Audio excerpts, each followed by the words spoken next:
Hello, and welcome back. Okay, so this is going to be a codex reading, and appropriately, we are going to be doing it in a library.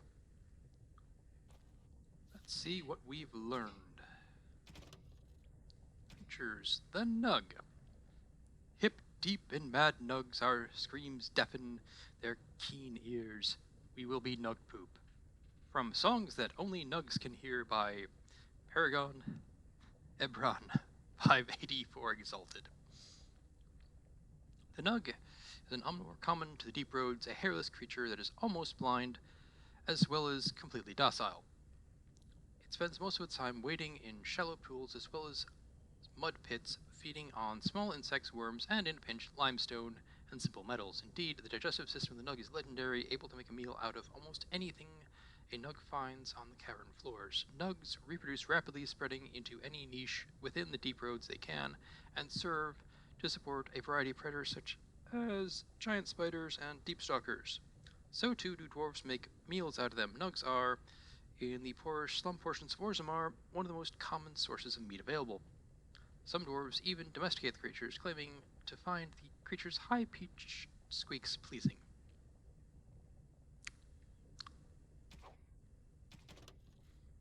Alright, let's see, what do we have here? Legion of the Dead. Yes, Stone's greetings, friend. You will fight ceaselessly in the Legion of the Dead. Motto of the Legion of the Dead. The Legion accepts all. So I was once told by one of the legionnaires himself, a dwarf who waited quietly at the entrance to the deep roads for the rest of his unit to assemble.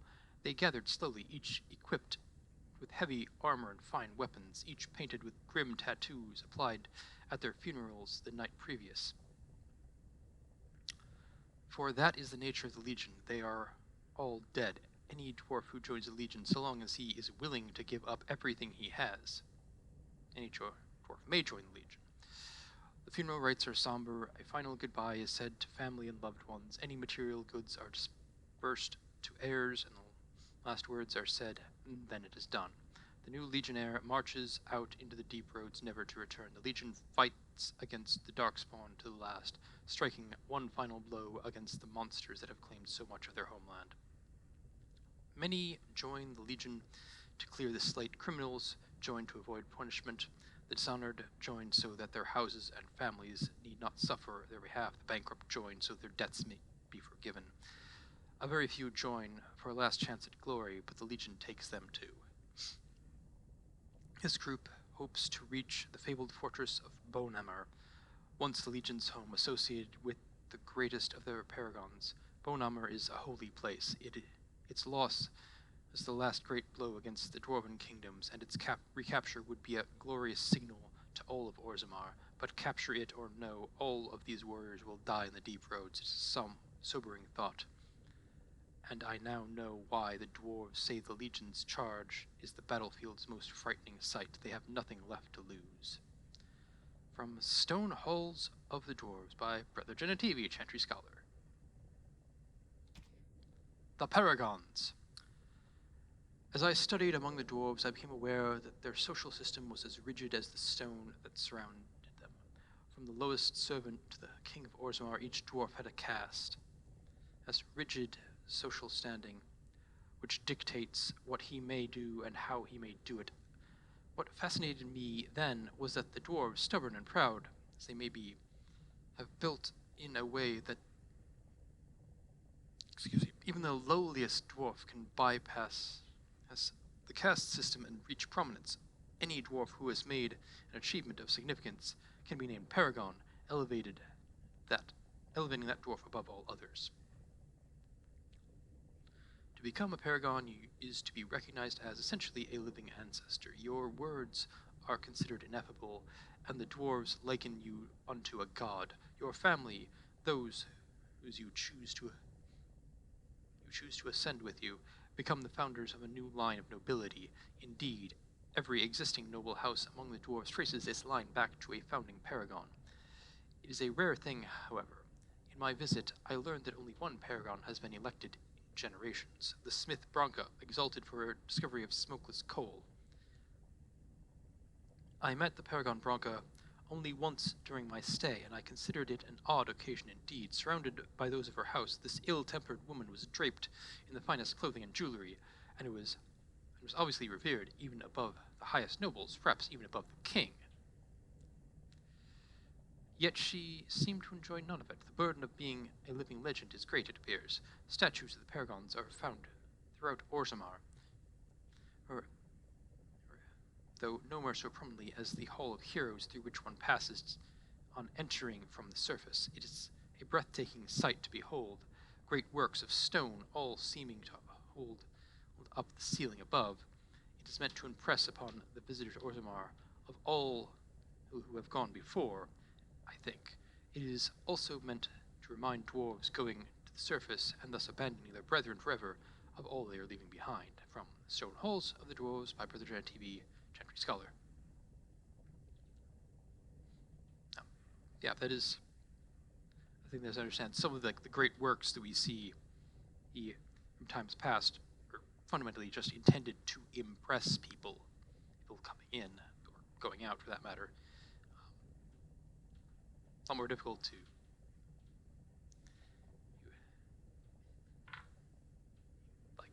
challenge someone who has this very impressive building built for them than anything else. Though, as much as they say that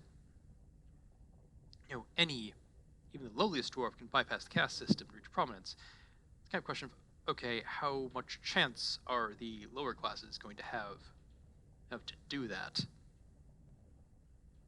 There's a decent chance that you just won't have the opportunity. Like if you're spending your entire time scrounging for food, you're not necessarily going to be able to tap your potential as a smith. The Dwarven faith. We are the children of the stone. She supports us, shelters us, offers us the most precious gifts of the earth. The worthy return to her embrace in death, becoming ancestors. The unworthy are cast out, unable to rest, that their failings may not weaken the stone. So it has been since the earliest memories. We live by the stone, guided by the ancestors who speak with the voice of the provings, and whose memories the Shaper keeps forever in lyrium. We do not accept the empty promises of heaven as the wild elves do, nor vie for the favor of the absent gods. Instead, we follow in the footsteps of our paragons, the greatest of our ancestors, whose warriors, craftsmen, leaders, the greatest examples of lives spent in service to our fellow dwarves. Our paragons joined with the stone in life and now stand watch at our gate, ushering in those surfacers privileged to visit our city. We know there is no greater honor to hope for, no better reward for an exceptional life, as told by Shaper Sisbor. The chant of light is almost never heard in the halls of Orzammar. This is hardly surprising, for unlike the elves, who were literally abandoned by their gods, or the Tevinters, who worshipped dragons, the dwarves have no gods at all. Even the concept of worship is foreign to Orzammar. Instead, the dwarves seem to venerate the stone, a name which they give to the earth itself. This seems practical for people living underground, if perhaps a bit unimaginative. It's abandoned by their gods. I mean, technically, the Andrastian faith also says the world has been abandoned by the gods. But, anyways, for guidance in spiritual matters, they turn to their ancestors. These ancestors, who are said to have returned to the stone, communicate their wishes to the living via brutal trials by combat called provings. The ancestors' collective wisdom is maintained by the Shaper, which can apparently store records in lyrium itself. Set above the ancestors, even above kings, are the paragons, dwarves who have achieved such greatness that they are elevated almost to godhood. These are the great figures holding up the hallway that leads from the surface. First glimpse of Orzammar that outsiders see from In Pursuit of Knowledge, Travels of a Gentry Scholar by Brother TV. So,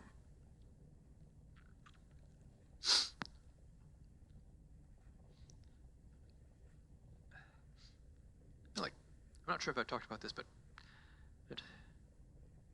ordeals were a thing in Germanic cultures, but I mean, there are a whole variety of them. Talking about trials by combat is that they be as much as people did like believe that those who were right would prevail, there's also knowledge that there are physical realities that can skew things.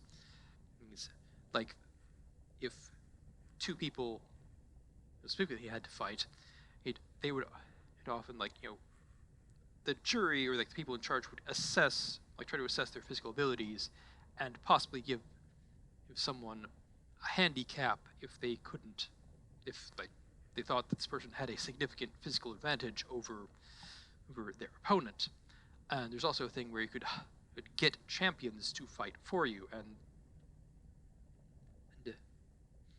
try to match people like approximately the same skill. And I believe there may also have been things where they would actually specifically design really weird weapons, because your experience with a weapon can really easily influence how the trial goes. So if they can make a weapon which is basically no one has an experience with because no one uses it because they just invented it, that was another way they could try to even the playing field. So, yeah, there are some very strange weapons that we have examples of in museums and such. And I think some of those were specifically trial by combat weapons.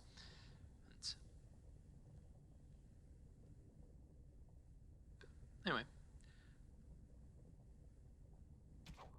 So, books and songs. What do we have next? We have Legion of Steel. Paragon Caradon vanished in the 11th year of the reign of King Baltor, and with the Paragon, the entire process for golem manufacture was lost. Expeditions were sent into the deep roads to track him, but the Darkspawn drove them all back. Finally, in the 2nd year of the reign of Queen Yetha, 126 golems, the entire Legion of Steel, were sent to recover the Paragon. None returned. The Shaper of golems refused to support any further attempts to find Caradon, and the Paragon was officially declared dead. The Shaper never recovered from the loss of an entire Legion of Steel golems and never again allowed an all-golem regiment in the deep roads. From Stonehalls of Dwarves by Brother Giant TV, Chapter Scholar.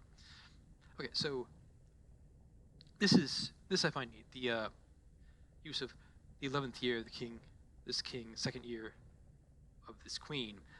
As I understand, that was actually a way they would count time, because they didn't have, there wasn't like a 0 year here, like for a lot of most history, there wasn't a starting point for the calendar. You're so like, oh, it's such this year of this person's reign, and yeah, that was kind of it ended up being complicated because you had to remember, okay, how long did this person? You have to count up like how long does you have to know how long this person reigned and who reigned in between there, and how long did each of those reign. And you could probably have issues communicating this to other people because there could be a king, another monarch with the same name. So you might end up having to specify King Baltor of Orzammar as opposed to King Duran of Bonehammer, or whatever. But yeah, so that is a neat thing. In praise of the humble Nug. I once served a human some Nug, and he proclaimed that it was like eating an unholy union of pork and hare. The idea disturbed him so much that he declined to finish his serving, making himself content with some stale bread. Of course, this only goes to show that surfacers, humans or otherwise, have tragically unrefined palates. The Nug is surely the most delicious animal that I have ever tasted. Only a dead man would not salivate at the thought of a tender morsel of roast Nug melting in his mouth. The Paragon Baron, and although his house has fallen, shall always be remembered for having discovered the wonders of Nug flesh. Admittedly, it was discovered only out of desperation when he was separated from his legion and lost in the deep roads for a week, but we won't hold that against the Paragon. Well, Nug pancakes and nuggets, my own children love these, are the Nug dishes one encounters most often. Nug can be prepared in other interesting and elegant ways. The late King Angasar Adukin adored Nug, seared on a hot metal plate, and finished in the oven, and dressed in a cream sauce flavored with deep mushrooms. You must be careful when using mushrooms in the deep roads, because they often grow close to darkspawn bodies. They say that this is what gives them their unique flavor and intoxicating scent, but it also means that consuming too many of them may result in curious afflictions of the mind. From In Praise of the Humble Nug by Pregan Tobin, Honored Chef of Taos Iduken. This kind of reminds me of sort of a joke that's going around online about the fact that dwarves are often reputed to have resistance to poison, and a lot of our spices are fundamentally intended to be kind of poisons, and a lot of things we like to eat are fundamentally poisons, so they have greater resistance to poison. They might eat stuff which humans would find out and out toxic. So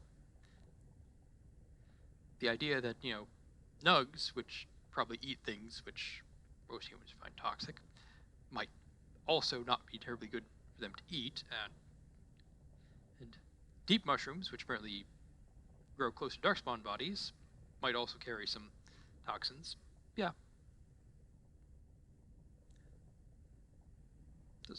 I do find that amusing. Though I do know that there's been research done, and apparently mushrooms can do fairly good at detoxifying things. Pretty decent at actually processing toxins. Yeah, I believe there was a study done years ago about using oyster mushrooms to attempt to clean up soil that had been soaked in diesel fuel, and it actually did really well. Don't remember the name of Paul Stamets, I believe that was. He has some pretty weird ideas about mushrooms, but that experiment, I think, has some potential. Traditional Dwarven folk songs. Nug sits in the mud, Nug wiggles his ears. You catch a Nug, he slips away. Nug gets to live another day. Nug sits in the mud, Nug wiggles his toes. You hook the Nug, he slips away. Now the Nug runs off to play. Nug sits in the mud. Nug wiggles his nose. You tickle the Nug, he laughs away. Now the Nug sits on my plate. Nug pancakes, a well-loved Dwarven nursery rhyme. Quest-related. Key to the city. Well, your concerns have merit. The assembly has made itself clear. Space within the Tig is at a premium, but the intended function of the hall merits the addition resources committed. The statue of the Paragons must be the core of the Hall of Heroes. There is no other placement that so benefits Dwarven interests. It is the first glimpse that surface ambassadors have of Orzammar, an introduction not just to our living ancestors, but to see the stone from which we were born. They must see it shaped before they can understand the complexity of its raw form. The hall must also serve a second purpose as a last site for departing brethren. Those who choose to leave must do so with the heavy gaze of their ancestors at their backs. It is a reminder of duty and consequence. We will promote all manner of trade, but also reinforce that those who leave for too long will return as strangers to the stone. From an report of the Assembly Zoning Commission, it is agreed that no rules of procedure were explicitly broken, but a 5-day filibuster is nonetheless worthy of censure. Division of House Gorsmote property was deliberated for a full session, and forfeiture of the southern estate is deemed a necessity, since the birth of young Cade necessitates its elevation to noble status, and is unthinkable for a noble's family to live in the slums. It is the responsibility of the father to accommodate the placement of his family. It is not possible to simply generate new space in the Diamond Quarter without compromising Tig structural integrity. What? Actual acknowledgement that a giant cavity in a mountain might not be stable? What? Anyway, Lord Dace's comment that if Lord Gorsmote didn't want an heir, he shouldn't have slummed for a concubine was indeed inappropriate, but the proper procedure for resolution through proving was followed. Both parties agreed to accept his retraction, and that the matter is considered separate and closed. The decision of the Assembly regarding placement of the Duncoat clan stands, by writ of the Assembly Zoning Council regarding the placement of the Duncoat clan. The Shaper's life. The blessing of the Shaper is given only to those who walk with the stone. It is a path that cuts deep, and the road is far from secure, but those who desire to work in memory must first honor it, document the stone protector, and present a new history to the memories. Only then will the blessing of the Shaper be upon you. From the Shaper's life.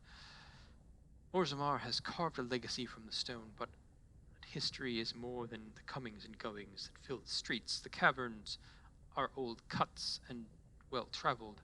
The true will of the stone is revealed far from the howls of politics and commerce. The Shaper must step away from the familiar and seek out revelations from the frontier or buried secrets from paths abandoned. The Shaper must first walk away if he is to return. First steps from the Shaper's life. And that's it for this one. Thank you for watching. Do any relevant things with YouTube's buttons, and I shall be back next week with more gameplay content.